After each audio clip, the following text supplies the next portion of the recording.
A Journey to the Center of the Earth. Chapter 1, The Great Discovery. Looking back at all that has happened to me since that eventful day, I am hardly able to believe that my adventures were real.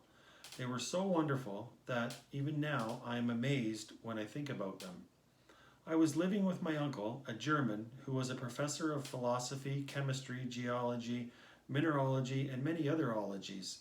Professor Hartwig, my uncle, had invited me to study under him, for I was greatly interested in learning as much as I could about the earth and what lies under its surface.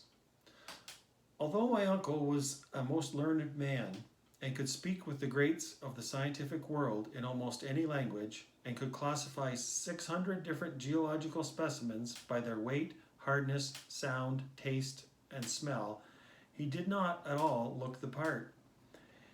He was 50 years old, tall, thin, and wiry. Large glasses hid his vast, round, bulging eyes. His nose was thin like a file and was constantly being attracted to tobacco. When he walked, he stepped a yard at a time, clenched his fists as if he were going to hit you, and then walked on. At most times, he was far from a pleasant companion. But Professor Hartwig is by no means a bad sort of man. However, to live with him means to obey him. So when he came home one day and began to call, "Harry, Harry, Harry," I hastened to go at once, even though at the time I was more interested in finding out what was being prepared for dinner than what my uncle wanted from me. I took the steps 3 at a time and presented myself to my uncle in his study. My uncle's study was a perfect museum, filled with minerals of every kind. When I entered, he was studying a book, not even aware that I had joined him in the room.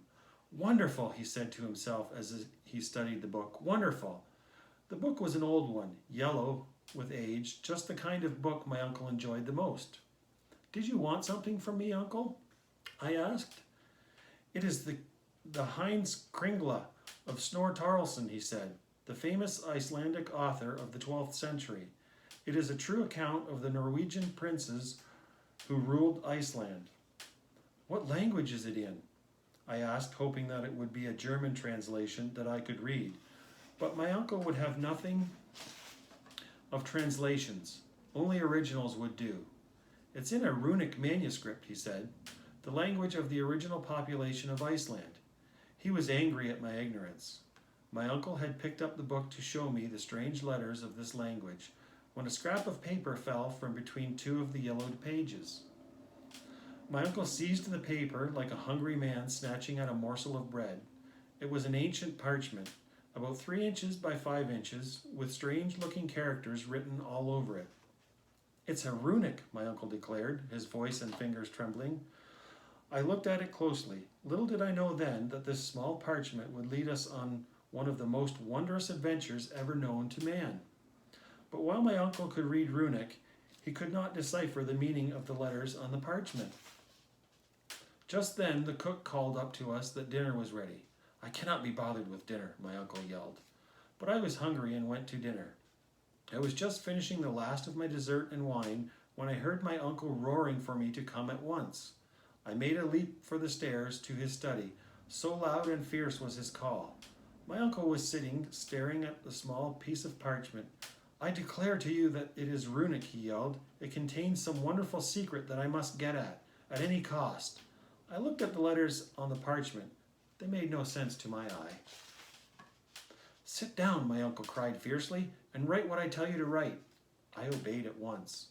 "I will substitute a letter of our alphabet for that of the runic," he said, "and we will see what that will produce."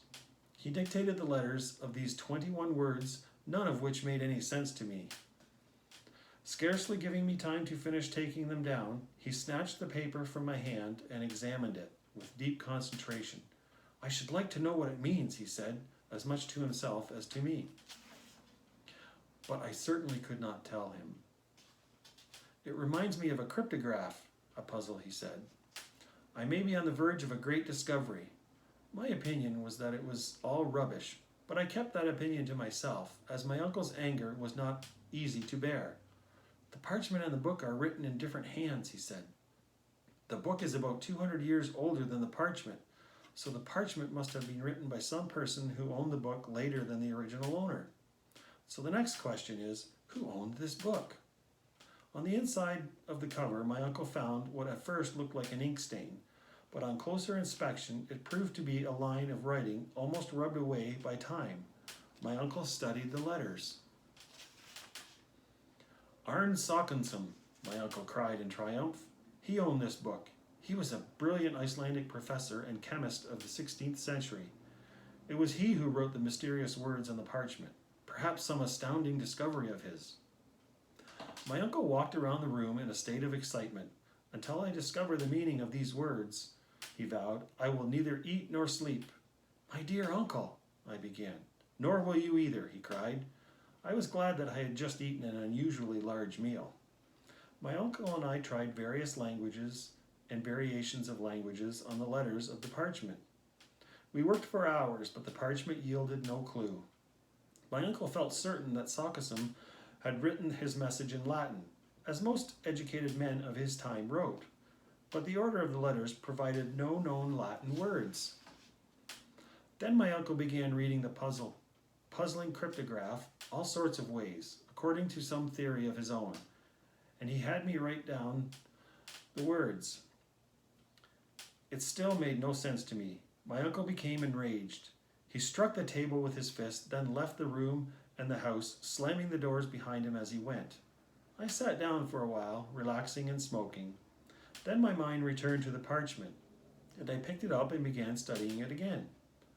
I found a few scattered Latin words, an English word, and several French words. It was enough to drive a man mad. The heat in the closed room was too much to bear, and I began to fan myself with the parchment. For the first time, I saw both the front and back of it. Imagine my surprise when, glancing at the back of the parchment, I saw that the ink had gone through, revealing the Latin words craterum, crater, and terrestrum, earth. I had discovered the secret. All I had to do to read the parchment was look at it backwards. My eyes were dazzled and my hands trembled with excitement as I began to read. But what horror and shock possessed me as I discovered the terrible secret. It had really been accomplished. A man had actually dared to do. What? I immediately made a decision. No living being should know the parchment's secret. Never, I cried. Never will my uncle learn this dreadful secret. He would immediately undertake the terrible journey revealed in the message. Nothing would stop him. I could not allow such madness, nor could I take the chance of my uncle discovering the message. I would have to destroy it. I snatched up the book and the parchment and was about to toss them into the fire when my uncle entered the room. He did not even notice what I was about to do as he took the materials from me and began to look at them carefully. My flesh crawled as I realized that he might soon discover the way to read the parchment and its terrible secret. Hours went by, but I dared not leave the room. I went to the sofa and soon fell asleep. When I awoke, my uncle was still at work. His red eyes, matted hair, and feverish hands testified to his work.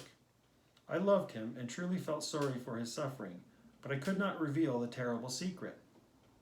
He continued to study the parchment as night turned to morning and morning turned to afternoon. At about 2 o'clock, he gave out a yell so loud that I almost fell from the sofa, where I was still resting. Backwards, he cried. It is backwards. Oh, how cunning of Sakensson he was. Then he began to translate the parchment.